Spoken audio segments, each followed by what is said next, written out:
Good morning students. आज हम geography का ही चैप्टर 5 हम कल पढ़ रहे थे, उसी को आगे कंटिन्यू करेंगे। कल हम एनर्जी रिसोर्सेज की बात कर रहे थे। ये जो चैप्टर्स है आपका मिनरल एंड एनर्जी रिसोर्सेज का, वो उसमें से हमने क्लियर करा था एनर्जी रिसोर्सेज, जिसमें हम कन्वेंशनल और नॉन कन्वेंशनल जो सोर्सेज हैं उसके बारे में पढ़ रहे थे। कन्वेंशनल सोर्सेज ऑफ एनर्जी में हम आज कोल के बारे में स्टार्ट करेंगे। In India coal is the most abundantly available fossil fuel. ये आपके फॉसिल फ्यूल जो है आपके प्रचुर मात्रा में आपको मिलता है कोल, और it provides a substantial part of the Nations energy needs. जो भी आपको चाहिए होता है एनर्जी के रूप में, वो आपको इम्पॉर्टेंट रूप में आपको देता है। और ये it is used for power generation. आपके जो काम में आता है ये कोल, उसके बारे में हम पढ़ रहे हैं कि ये आपके पावर जनरेट करने के लिए, सप्लाई करने के लिए एनर्जी इंडस्ट्रीज़ को, as well as for domestic needs. आपके इंडस्ट्रीज़ के भी काम में आता है, आपको इलेक्ट्रिसिटी बनाने के लिए, पावर जनरेट करने के लिए भी काम में आता है, इंडस्ट्रीज़ के लिए भी आता है, और आपके घरेलू काम के लिए जो ज़रूरत पड़ती है उसके लिए भी काम में आता है। तो ये हैं आपके जो यूटिलाइज़ करते हैं, आप यूज़ लेते हैं कोल को। India is highly dependent on coal for meeting its commercial energy requirements. जो कमर्शियल रूप में जो आपके व्यापार करना होता है उसके रूप से देखें तो एनर्जी रिक्वायरमेंट्स के लिए आपके बहुत ज़्यादा डिपेंडेंट है आपकी इंडिया में कोल के ऊपर। As you are already aware that coal is formed due to the compression of plant material over millions of years। आपको पता है जब कंप्रेशन होता है प्लांट मटेरियल के द्वारा, बहुत सारे मिलियन ईयर्स लगते हैं इसको जनरेट होने में, बनने के लिए, फॉर्मेशन होने के लिए कोल को। कोल therefore is found in a variety of forms depending on the degrees of compression। ये जो आपके कोल बनता है उसका फॉर्मेशन जो होता है उसके अगर हम देखें तो वो आपके अलग अलग वैरायटी में आपको मिलता है, और वो डिपेंड करता है कितने डिग्रीज पे जो है कंप्रेशन हुआ है, या आपकी जो डेप्थ होती है उसके बारे में।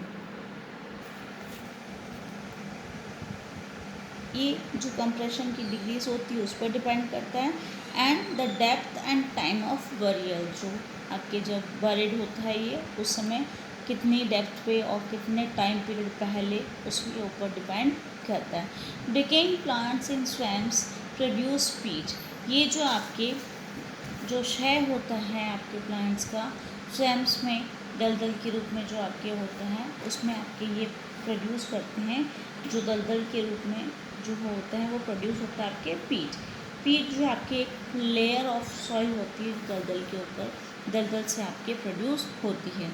Which has a low carbon and high moisture contents. जिसमें आपके इस पीट में आपके जो है लो कार्बन होता है और हाई मॉइस्चर वहाँ पे होता है, क्योंकि दलदल से जो है वो सॉइल जो है के रूप में लेयर बनती सॉइल की, और हाई मॉइस्चर होता है उसमें, एंड लो हीटिंग कैपेसिटी जो होती है उसके अंदर रहती है। Lignite is a low grade brown coal. Lignite जो है, हम अलग अलग कोल के बारे में पढ़ रहे हैं, तो लिग्नाइट जो है आपके लो ग्रेड ब्राउन कोल होता है। Which is soft with high moisture content. वो सॉफ्ट भी होता है, इसमें मॉइस्चर जो होता है ज़्यादा होता है, high. The principal lignite reserves are in Neyveli in Tamil Nadu. ये जो आपके इम्पॉर्टेंट जो लिग्नाइट रिजर्व्स हैं, जो भंडार आपको मिलते हैं, वो नेवेली तमिलनाडु में है, and are use for generation of electricity. और इसको यूटिलाइज करते हैं, किसके लिए यूज़ में लेते हैं, आपके बिजली बनाने के लिए, टू मेक द इलेक्ट्रिसिटी, या जनरेट करने के लिए इलेक्ट्रिसिटी को। Coal that has been buried deep and subjected to increase temperatures is bituminous coal. आपके ये जो बिटुमिनस कोल हैं वो आपके बहुत गहराई में जो है बरीड होता है, और आपके इंक्रीज़ करा जाता है टेम्परेचर्स को, और ये कहलाता है आपका bituminous coal. It is most popular coal in commercial use. Commercial यानी व्यापार के रूप में अगर देखें तो पॉपुलर कोल आपके bituminous coal. Metallurgical coal is high grade bituminous coal which has a special value for smelting iron in blast furnaces. ये आपके जो मेटलर्जिकल कोल जो है वो हाई ग्रेड बिटुमिनस कोल होता है, जो कि आपके स्पेशल वैल्यू होती है किस रूप में, किस काम के लिए, ताकि आपके स्मेल्टिंग करें, आपको मिक्स उसमें आपको गलाने के लिए आयरन को जो है, जो कि आपकी जो भट्टियाँ होती हैं आग की, वहाँ पे उसको स्मेल्ट करने के लिए। Anthracite is the highest quality hard coal. Anthracite आपका जो कोल का प्रकार है वो हाईएस्ट क्वालिटी उसमें होती है, जो कि हार्ड कोल के रूप में होता है। In India coal occurs in rock series of two main geological ages. आपके इंडिया में जो कोल है वो जो बनता है वो अलग अलग सीरीज़ में आपको जो मिलता है जियोलॉजिकल एजेस के रूप में, कुछ युग माने जाते हैं उस एज के अकॉर्डिंग जो बने हैं। तो हमारा इंडिया में जो बनता है कोल जो अकर होता है वो गोंडवाना नाम से जाना जाता है। A little over 200 million years in age के हिसाब से, जो इतने ईयर्स पहले के हिसाब से बनते हैं।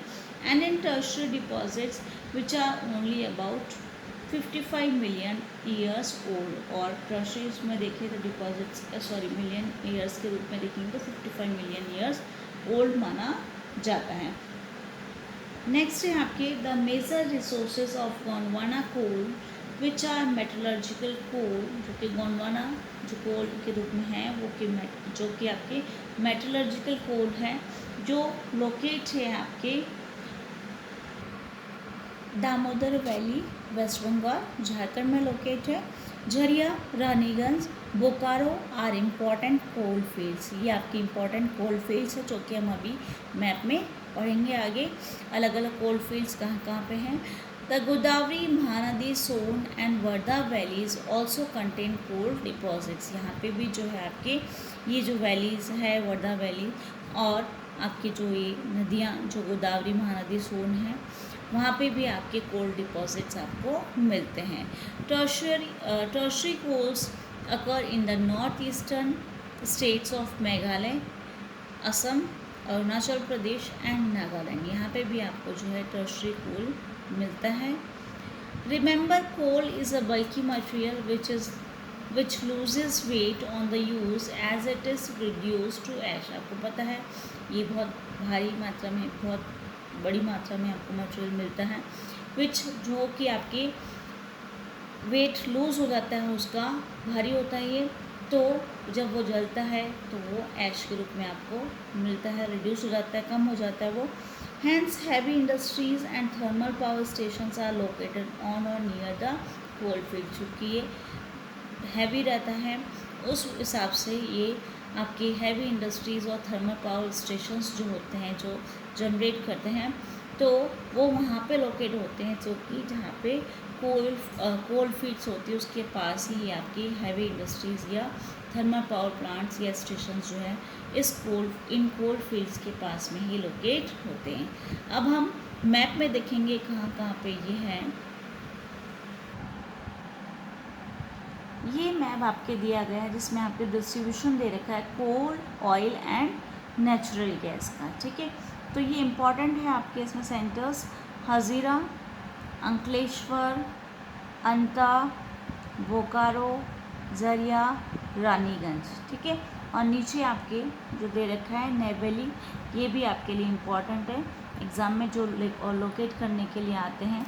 तो ये आपको कोल फील्ड्स दे रखे हैं एरियाज़, और कोल माइंस भी आपको दे रखी हैं, ठीक है। जैसे सिंगरौली आपके इम्पॉर्टेंट है कोल माइंस में, और बोकारो भी, ठीक है। मेजर आपके ऑयल फील्ड्स भी आपको दे रखी हैं। नेक्स्ट आपको मेजर नेचुरल गैस रिजर्व्स भी दे रखे हैं। HVJ नेचुरल गैस पाइपलाइंस भी आपको दे रखे हैं। तो इम्पॉर्टेंट आपके इसमें हज़ीरा, अंकलेश्वर, अंता, सिंगरौली, बोकारो, झरिया, रानीगंज और नीचे आपके नेवली, ये ज़्यादा आपके इम्पॉर्टेंट हैं। नेक्स्ट आपके जो हैं एनर्जी रिसोर्सेज के रूप में हम पेट्रोलियम पढ़ेंगे। पेट्रोलियम और mineral oil is the next major energy source in India after coal. Coal के बाद में सबसे ज़्यादा इम्पॉर्टेंट जो है आपके एनर्जी रिसोर्स के रूप में, सोर्स के रूप में आपके ये पेट्रोल होता है, पेट्रोलियम। और it provides fuel for heat and lighting, lubricants for machinery and raw materials for a number of manufacturing industries। ये आपके हीट लाइटिंग करने के लिए और आपके lubricants जो है मशीनरी के रूप में बनाने के लिए, लाइटनिंग करने के लिए, या रॉ मटेरियल्स जो है आपके जो मैन्युफैक्चरिंग इंडस्ट्रीज़ होती हैं उसको ये प्रोवाइड कराने के लिए। Petroleum refineries act as a nodal industry for synthetic textile के लिए ये काम में आता है आपको। और fertiliser and numerous chemical industries, ये जो आपके पेट्रोलियम रिफाइनरीज हैं उनके लिए इम्पॉर्टेंट होती हैं। इन सारी सिंथेटिक टेक्सटाइल इंडस्ट्रीज़ के लिए फर्टिलाइज़र और आपके केमिकल इंडस्ट्रीज़ के लिए सबसे इम्पॉर्टेंट होती हैं।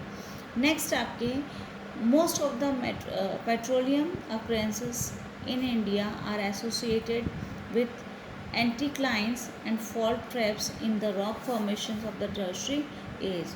जो आपके पेट्रोलियम जो होते हैं वो आपके फोल्डेड, ये एंटीक्लाइंस जो हैं वो आपके कहलाती हैं, जो फोल्डेड रॉक्स होती हैं, ठीक है। तो ये इनसे ही आपके मिलती हैं। Fault traps in the rock formation of the tertiary age में जो रॉक्स होती हैं, टर्शियरी एज से जो रॉक फॉर्मेशन जो होता है वो आपके कहलाता है टर्शियरी एज में से फॉर्मेशन होता है इसका। In regions of folding anticlines और domes it occurs where oil is trapped in the crest of the upfold. जो ऊपर का एरिया जो क्रेस्ट होता है उसमें से आपके ये ट्रैप किया जाता है ऑयल, जहाँ से ट्रैप होता है। तो ये रीज़न होता है जहाँ पर फोल्डिंग होती है या आपके फोल्डेड जो रॉक्स होती है उन एरिया से।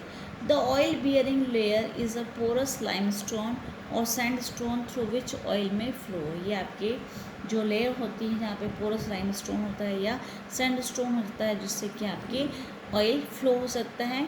The oil is prevented from rising or sinking by intervening non porous layers जो होती है उससे आप उसके रोक सकते हैं ताकि वो बह नहीं, ठीक है, उसको रोकने के लिए ताकि वो ऊपर ना आए।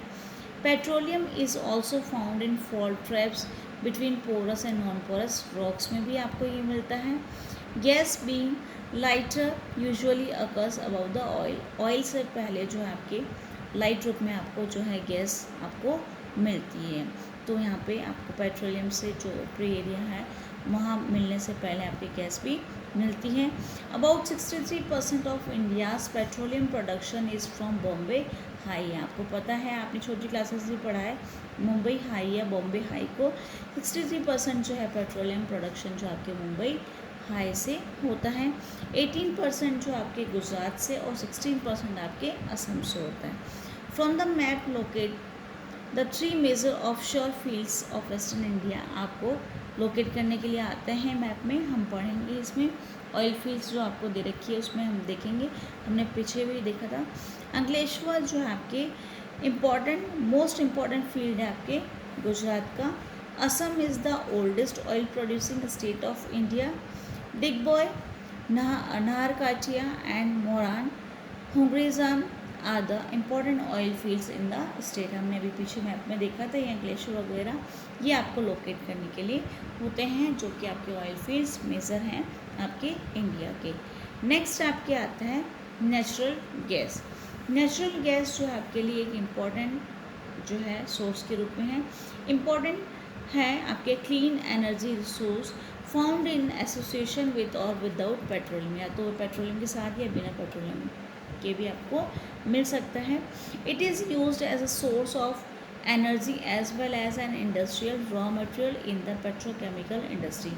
ये आपको जो है सोर्स है आपके एनर्जी का और इंडस्ट्रीज़ को रॉ मटेरियल के रूप में जो कि आपकी पेट्रोकेमिकल इंडस्ट्रीज़ में आपको चाहिए होता है।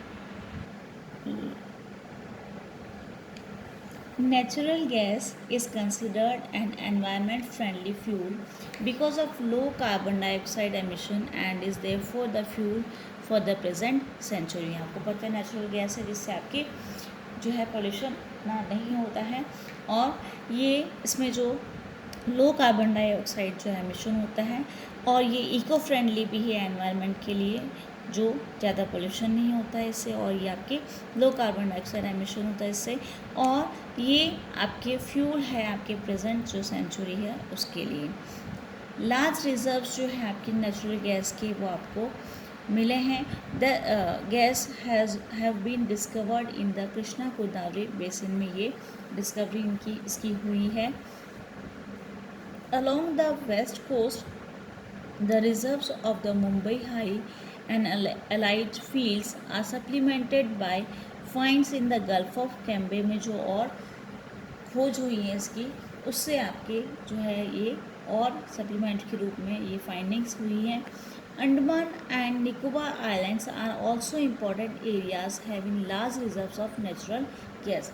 अंडमान और निकोबार आइलैंड्स में भी आपके इम्पॉर्टेंट एरियाज हैं ये, जहाँ पे बहुत जो है बड़ी मात्रा में आपके ये रिजर्व्स जो हैं आपके हैं नेचुरल गैस के। नेक्स्ट स्टेप क्या आता है, द 1700 किलोमीटर लॉन्ग हजीरा, जो कि हमने अभी मैप में पढ़ा था, Vijaypur Jagdishpur cross country gas pipeline links Mumbai high and basin with the fertiliser power and industrial complexes in western and northern India.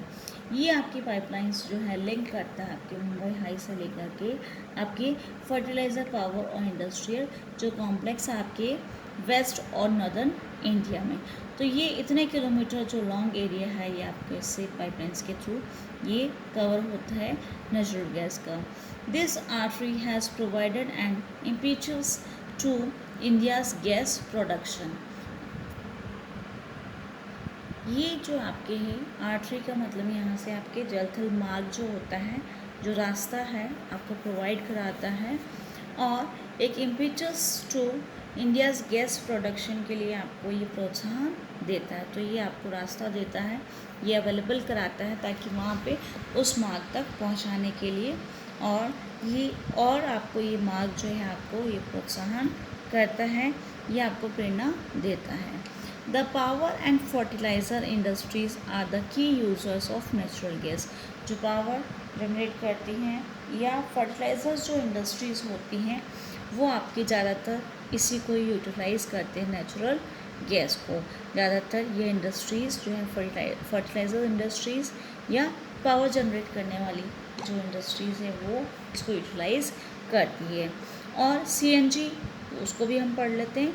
Use of compressed natural gas CNG for vehicles to replace liquid fuels is gaining wide popularity in the country. CNG जो कि compressed natural gas के रूप में हम vehicles में liquid fuels को replace करके, यानी लिक्विड फ्यूल्स की जगह पेट्रोल की जगह हम व्हीकल्स में CNG को जो यूटिलाइज़ करते हैं वो आजकल बहुत ज़्यादा पॉपुलर हो रहा है हमारे कंट्री में। बहुत सारे स्टेट्स में जो है CNG बसेस वगैरह या व्हीकल्स जो हैं वो चलते हैं, ताकि आपके जो ये लिक्विड फ्यूल जो है उसको हम जो है यूटिलाइज़ नहीं करें, और हमारे इको फ्रेंडली जो है इस नेचुरल गैस को, कंप्रेस्ड नेचुरल गैस को हम यूटिलाइज़ करें ताकि हम पॉल्यूशन फ्री एनवायरनमेंट में रह सकें, क्योंकि ये इको फ्रेंडली उस वजह से।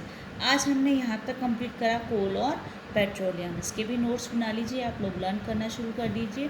कल हम स्टार्ट करेंगे इसी में ही इलेक्ट्रिसिटी का।